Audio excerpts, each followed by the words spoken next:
Hey, what's up, y'all? It's your boy Tilo Mad coming at you with another video. And in this video, we got an exclusive Mad Awesome clip. And if you guys don't know what that is, it's basically a show that we do on a weekly basis. It's live every Monday at 7 p.m. on Calvin's channel. Link is going to be down below in the description. But it's also a podcast. So if you miss it, don't worry about it. We got you covered. Links below. We got it for iTunes and Spotify and more to come in the future. But definitely, if you guys enjoy this, I really recommend go check out the whole video. Give us a follow. We would appreciate it. And with that, enjoy the clip. Do you think, okay, so you dropped Scoundrel there, because I guess Grease would probably technically be a Scoundrel, the pilot for the Mantis. Yeah.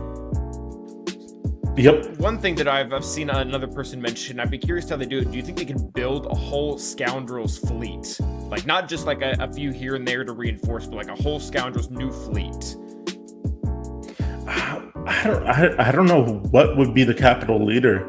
That's the only thing that kind of throws me off a little bit, but I think you could do it. We have enough ships that are, I don't think they're under Scoundrel, they're under smugglers, if I'm correct. I think that's the tag.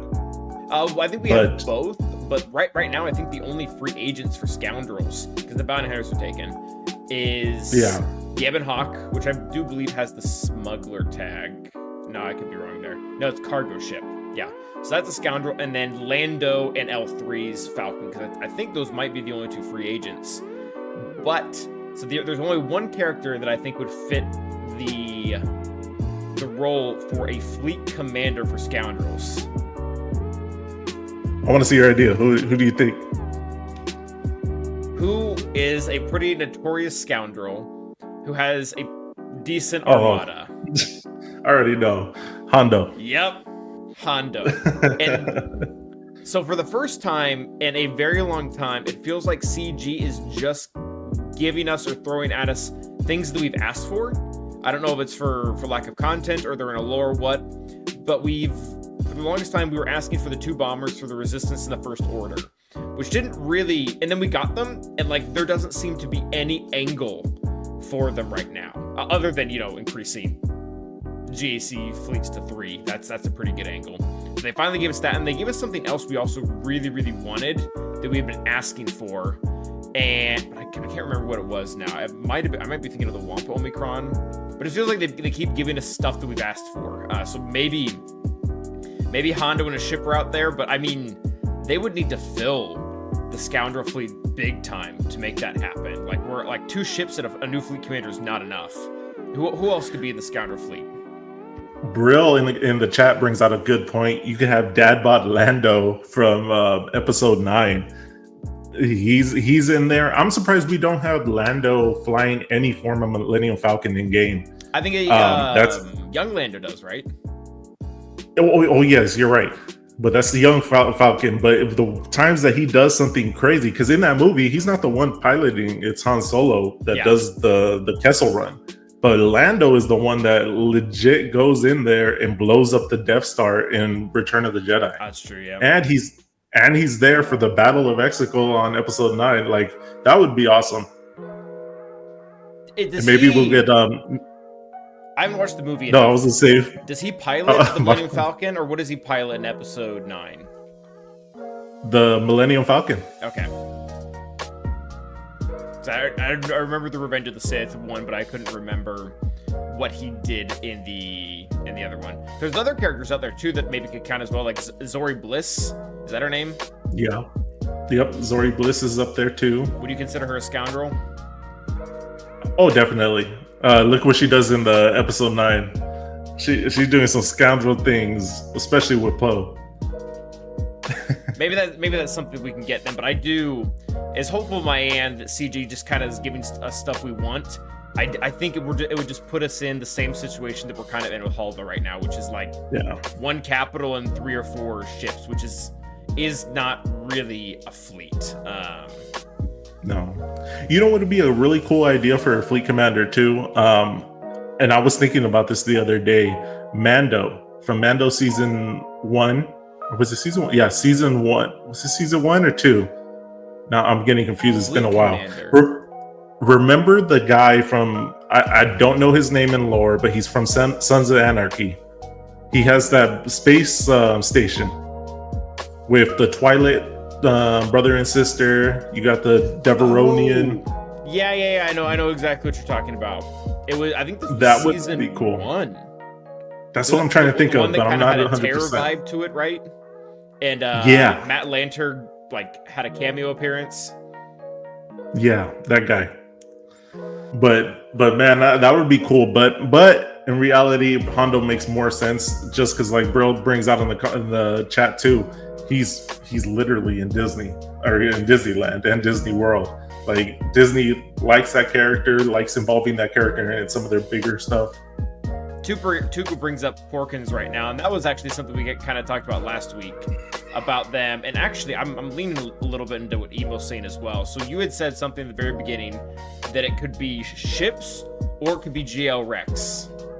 What about both? Yeah.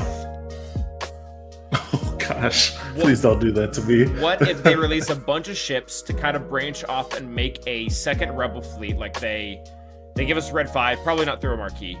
They give us Porkins, they give us the Admiral Radis and his ship. They give us all this stuff, and then all that's required for GL Leia. They could do both. They could make the ship, like just a bunch of ships required for Galactic Legend. If they do that, they're gonna need the tentative 4 too. That's like infamous for Leia's ship, the one that we first get introduced to in episode 4, that Vader boards. We gotta have that ship. Would you consider that a fighter ship though? Like, does that have weapons? It has some. They could make it have weapons, and I think it does have some weapons. Yeah, like you gotta have that ship too. It's a classic for Star Wars. It's the first thing we ever see in any of the movies. So I think if you're gonna go that route of having ship requirements for Leia, you gotta have that ship. That's fair. All right, well. Plus, she was born on that ship too. You got to. I guess that would really come full circle. Yeah, they could make it more of a support ship. That would be interesting. But who would be the crew then? Would it be Princess Leia? I think you make it pilotless. A pilotless capital ship. Oh no, the capital ship. Oh, I thought you were gonna go with the Radis. Oh, okay. So you're saying that the tentative to be an actual ship. Okay, that actually makes way more sense. Okay, that makes sense. Not a capital ship at all. There's no way. Yeah, because Neutron makes a good point, because that was more the side of the side ships that Nego has. Okay, yeah, that would work really well. No, I see totally where you're coming from. Yeah, it was a Corvette, so it's somewhere in the middle term. But I could see them putting that in because they mess around. They mess around with the sizes in game. Like Cat Bane and Razor Crest are roughly the same size, or Xanadu Blood. Those ships are not all the same size, like model to model, so they can probably make that work. Yeah, and then Ray Rock brings out a good point too of Corvettes. And speaking of Corvettes, what if they give us a Hammerhead Corvette? I don't know what it would do in game. Maybe do damage to the capital ship, but man, that would be so cool if they could really put a kit together surrounding that animation. I always liked they originally had a kit design for Grandmaster Yoda that was data mined, and part of his kit description was that he would ability block the enemy capital ships. So that I feel like that's really more what the Hammerhead would do. Like it doesn't exactly destroy it, but it definitely hinders what it's able to do. And most capital ships basics suck. Like they're other than like Finalizer, they all suck. Like you never want to have to click a basic on a capital ship. Yep. Or what if it had a Nihilus ability where you can take out one of their ships? Oh, like Thrawn? Like Thrawn, but as a starfighter instead of a capital ship. I think that would be fun. Okay, I can see that. Just Hammerhead straight into the Razor Crest. No, yeah, that would work. All right, well, cool. So we have some ideas for new characters, but I think CG would be dumb, and I don't think they are in the sense of making money to not do at least this partially ship. So we'll see. And we throw out enough options, I'm sure something will stick. And if not, well, absolutely.